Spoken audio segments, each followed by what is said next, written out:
Uyu munsi mbahaye ikaze kuri The Great Nexus. Munyemerere umunsi mu kiganiro twabateguriye tugiye kurebera hamwe top 10 ya filime nziza zakozwe mu Rwanda, ubwo ndavuga series zakozwe na The Great.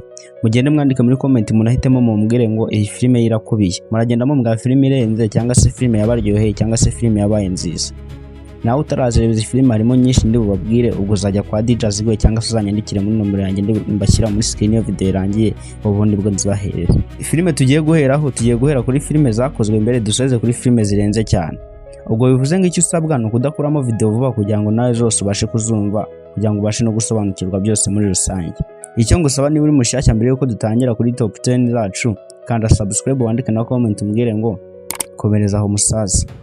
Noneho nyuma comment uri buze kwandika no kuri we wumvisha ikiganiro ukaza guhitamo filime nawe wumva ko ari nziza, unayishyire ku mwanya wumva ko yagakwiriye kujyaho. Mureke tubanze tunyuzo intro ya YouTube channel mbere yuko dutangira, nimukajye mugira ubwango video irangiye na kantu k'amasegonda 15 kugira tubereke uko channel yitwa. Nujye unabishaka ugiza gusacinga uko buri munsi dushyira ikiganiro saa 2 za mu gitondo cyangwa saa 5 na saa 11 za nimugoroba cyangwa saa 10. Reka dutangire.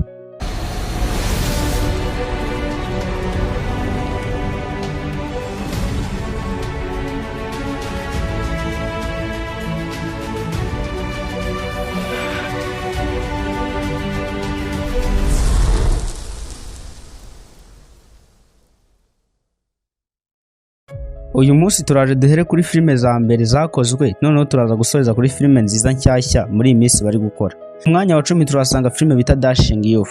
Ngiye kujyamo gabura izina rya seri mbabwire igisobanuro cyaryo mbere yuko dukomeza. Dashing Youth igisobanuro cy'izina ryayo ni urubyiruko rw'intwari kandi rwizeye. Igisobanuro cya seri, abasore b'inshuti binjira mu rugendo rw'intambara, ubushuti n'ubutwari. Ku mwanya wa 9 turasanga filime bita The Immortal Ascension. Filime bita The Immortal Ascension ni filime nziza, ni filime yaryoshye, ni filime yakunzwe n'abantu, ni filime nziza cyane wareba nawe ukayikunda. Munyemerere dute twihuta cyane tugere ku mwanya wa 8. Hayiratangaje. Iyi filime bayita The Engineers 1. Iyi seri nayo ni nziza, ni filime nziza abantu bayirebye simbizi niba mwarayirebye abenshi muri hano muraza kugenda mutubwa muri comment niba mwarazirebye. Filime ya 8 ni filime bita The Engineers 1. Ku mwanya wa 7 turasanga filime bita Fantasy of Otium, nayo ni filime nziza yibandamo amademoni cyane. Iyo filime abantu bayirebye ngira ngo murayizi nawe muraza kutubwa muri comment umwanya yagakwiriye. Gusa nge nuko nabitondetse kuri top 10 yacu. Ku mwanya wa 3 turasanga filime bita The Blood of Youth. The Blood of Youth nayo ni filime nziza, nubwo nanjye ntagize amahirwe yo kuyireba, gusa abantu benshi bayireba cyangwa se nayihaye bambwiye ko ari nziza cyane. Ku mwanya wa 5 turasanga filime bita Blood River. Filime bita Blood River ni filime nziza cyane y'abasore babiri nabo bameze nk'uko harimo n'uwitwa Tatashya. Ni filime nyine isa nkaho itangaje, filime yaciye kwa kuri benshi isekeje kubera ko yasohotse uko byagenda kose n'amezi arenga 8 cyangwa se 10 aciye isotse. Nazo twazifata nko muri filime nshyashya usibye ko yaje kuri top 5. Ku mwanya wa 4 tugiye kwasanga filime bita The Journey of Legend. The Journey of Legend ngira ngo abayirebye murabizi ni abantu bahanganiraga akantu gato cyane pe. Ngira ngo uramukinnyi yakinemo bita hakinnye umukinnyi nyine. Okay, ndaje nyuma mbabwire n'abakinnyi bagiye bazikinamo bigenzi kugira ngo tukomeze. Ku mwanya wa 3 tuzasanga filime bita Whispers of Fate. Filime bita Whispers of Fate ngira ngo umukinnyi mukuru bamwita Tangarinsi, ngira ngo abenshi muramuzi. Tino kumura mu yindi filime turi gukora nayo nimushaka nzakora indi top 10 cyangwa se mbatondekera urundi tonde rw'izindi filime ziza nka ari nshyashya nizo hambere mu kuntu zari ziryoshye. Ibyo byose nzabibakora ni mwisa muri comment. Ku mwanya wa 2 turasanga filime bita Legend of the Female Genre. Iyi filime yaciye kuba ikunzwe ku isi cyane dore ko no muri series zikunzwe mu Bushinwa nayirimo, aho umukobwa aba ashaka kuba intwari, ariko ibyo nabyo nimushaka nzabibasobanura. No umukobwa nyine ushaka kuba intwari ariko bikaba ngombwa ko abakobwa bangirwaga kujya mu gisirikare ariko bakigira umuhungu kugira ngo akunda intwari. Aho gusanga ibyo yakoraga babihereza musaza we nk'ipeti nk'ishimwe, ari niwe watwaraga credit. Ku mwanya wa 1 turasanga filime bita Generation to Generation. Ni filime y'ibihe, ni filime nziza, ndakeka imaze nk'amezi 2 irangiye cyangwa se ikozwe na The Great. Ni filime nayo ni nziza cyane kabisa. Namwe nkuko mwabyumvisha nshobora kuba nabitondetse nabi, namwe mufite amaso mufite n'amatwi n'abantu muzi filime wenda ukuntu ziryoha, mwandike muri comment mugende mufata buri filime mumbwira ni iyi filime nge nayishyira hanga mbaye ndi wowe.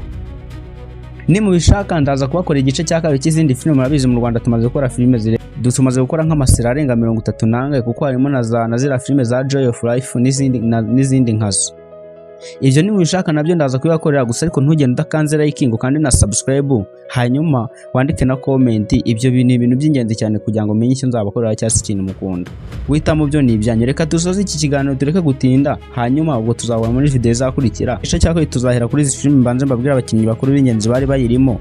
Ni mu bishaka nzagenda mbasobanura n'icyo filime yari igamije, ubundi bwo duhite dufata n'ikindi gice cyakabiri cya top 10 n'izindi filime zakozwe imbere ariko n'izindi nzarenzaho nyuma n'izindi ziri gukorwa muri iyi minsi. Muri iyi minsi tumaze gukora iyitwa Fate Chooses You, nayo tuzayishyira ku mwanya wayo. Murakoze cyane niba mushyashya kanda subscribe, wowe wageze kuri umuntu w'umugabo, hanyuma mureke mbahe ya nomero mbashyire na publicité y'ikintu nshaka kubakorera muri iyi minsi. Guys, imwe muri soga cyarakana ngiye kubabwira mbere yuko dukomeza iyi video yanyu iraje komeze. Uyu mwanya twafasheho kumugora kujya twaprodinga saa 12 video ni yanyu, nta bindi byi publicité bigomba kuzamo. Kazi nuvuga ngo abantu mwese mureba izi filime zacu cyase twaprodinga amano ko zo zitari full, gusa biterwa n'ibibazo by'ama copyright ntago mwapfa kubimenya. Nuvuga ngo abantu bari hano cyase mukunda gasobanuye murabizi n'ubundi nibisanzwe mugura filime kwa ba DJ, gusa ko mubona filime nk'iyi Till the End of the Moon nka Fate Chooses You mujya kuzibona zimaze imisi sarasotse. Icyo mvuga ni iki, murabona icyo kurikirwa n'abantu barenga 1000 cyase 600.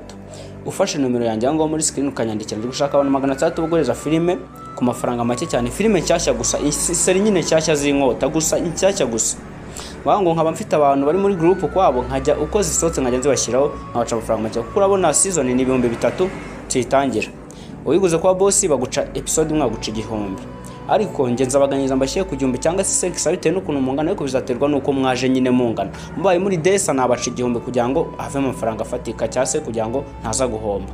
Mubaye nka 600 nabaca se kuri 5. Murumva ibyo natari sawa.